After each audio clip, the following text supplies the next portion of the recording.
তাহলে জেতার তার উচিত যে আপনাদেরকে নিয়ে ভাবে, আপনাদের বাচ্চাদেরকে নিয়ে ভাবে, তাই তো জেতা উচিত।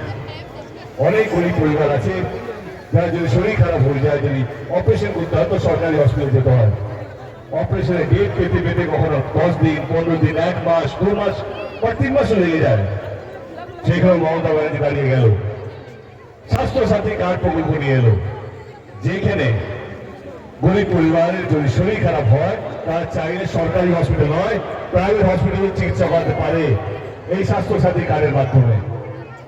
এই প্রকল্পটাও শুধুমাত্র বাংলায় আছে, অন্য কোনো রাজ্যে নেই, অন্য কোনো মুখ্যমন্ত্রী করতে পারেনি। যারা দিল্লি থেকে আসছে তাদের রাজ্য এইসব নেই, আছে কোথায়? বাংলায়। তাদের জন্য বাংলার প্রত্যেকটা মানুষের জন্য, সে হিন্দু হোক বা মুসলমান হোক, করে থেকে মমতা ব্যানার্জি। তো জেতার কাজ উচিত যে আপনাদেরকে নিয়ে ভাবে, যে আপনাদেরকে আগলে রাখে, তাই তো জেতা উচিত। যেটা একটু আগে বলছিলাম যে এখন ধর্মটা এমন একটা জায়গায় চলে গেছে কি না, আমরা হিন্দু বলি আমরা এই দলকে দেবো, আমরা মুসলমান বলে এই দলকে দেবো না। আমরা সর্বপ্রথম হচ্ছে ভারতীয়, এবং আমার বলছে 29 তারিখে নির্বাচন।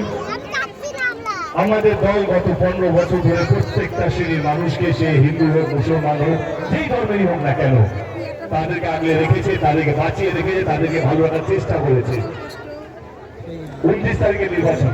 আমার বলছি, যদি আপনাদের মনে হয় আমাদের দল, আমাদের নেত্রী মমতা ব্যানার্জি আপনাদের জন্য কাজ করতে পেরেছে, তাহলে 29 তারিখে সমস্ত ভোট যারা আমার এই দাদার প্রতি ওনার সমর্থন যেন পড়ে। আমার বলতে 4 নম্বর ইভিএম মেশিনে বাটনটা টিপায়। যদি আপনাদের মনে হয় কি না আমার দল কাজ করতে পেরেছে, তাহলে 4 নম্বর ইভিএম মেশিনে বাটনটা টিপে আমার এই দাদাটাকে বিধানসভায় পাঠাবেন এবং বিপুল ভোটে জয়যুক্ত করবেন। অনেকক্ষণ আপনারা ধৈর্য ধরে আমার জন্য ওয়েট করছেন, তার জন্য অসংখ্য ধন্যবাদ। অনেক গরম পড়েছে, নিজের লক্ষ্য রাখবেন। এরপরে আমার প্রণাম জানিয়ে আমি আমার সংক্ষিপ্ত বক্তব্য শেষ করছি। জয় হিন্দ, বন্দে মাতরম, তৃণমূল কংগ্রেস জিন্দাবাদ। সকলের নেতা, আমার নেতা, আপনার নেতা অভিষেক বন্দ্যোপাধ্যায় জিন্দাবাদ। আমার নেত্রী, আপনার নেত্রী, বাংলার অগ্নিকন্যা, আমাদের প্রিয় মুখ্যমন্ত্রী মমতা বন্দ্যোপাধ্যায় জিন্দাবাদ। আমাদের সকলের প্রার্থী সমীর পোদ্দার জিন্দাবাদ। জয় বাংলা। ধন্যবাদ। এবার বক্তব্য রাখার জন্য অনুরোধ করছি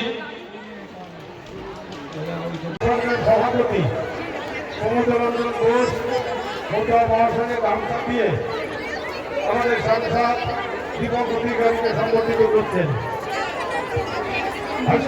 তৃণমূল কংগ্রেসের সভাপতি আমাদের সভাপ্রিয়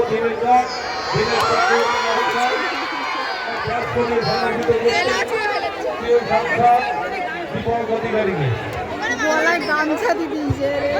এবার আপনারা সংযুক্ত করে সবাইকে যারা আপনার প্রত্যেকে আমি আমাদের প্রিয় নেতা, আমি সমীর কুমার মহোদয় প্রিয় প্রার্থীকে অনুরোধ করছি কিছু বলার জন্য। ঘরে ঘরে উন্নয়ন পৌঁছে দেওয়ার জন্য দলের তরফ থেকে আজকে যে নির্বাচনী সভা, সেই